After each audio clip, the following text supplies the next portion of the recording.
तिरुवन्नामलाई जिला collector Shri D Bhaskar Pandian EAP के नेतृत्व में आगामी सांसदीय आम चुनाव 2024 के मद्देनजर जिला कलेक्टर कार्यालय सम्मेलन संख्या 11 तिरुवन्नामलाई और संख्या 12 अरनी के 2 संसदीय क्षेत्रों में विभिन्न चुनाव कर्तव्यों के लिए नियुक्त जिम्मेदार अधिकारियों के लिए एक निरीक्षण बैठक और एक जिला निर्वाचन अधिकारी निरीक्षक बैठक आयोजित की गई।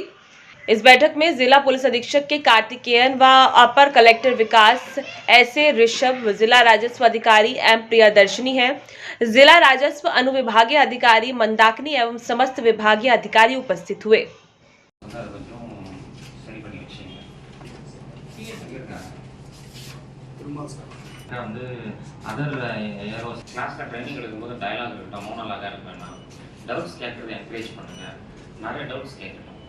அந்த டவுட்ஸ் யாரெல்லாம் கேட்குறாங்களோ முதல்ல ஐஸ் பிரேக்கிங் பண்ணுங்கள்.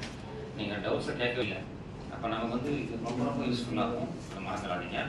அண்ட் தென் அந்த ஜோனல் பார்ட்டிஸ் வந்து ரொம்ப கிளியராக அந்த என்ட்ரோட ரூட்டை வந்து செக் பண்ணிக்க சொல்லுங்கள். யார் வீக்காக இருக்காங்க, யார் ஸ்ட்ராங்காக இருப்பாங்க, முந்தின நாளே வந்து என்னெல்லாம் ரிசீவ் பண்ணியிருக்கீங்க, கரெக்டாக இருக்கா,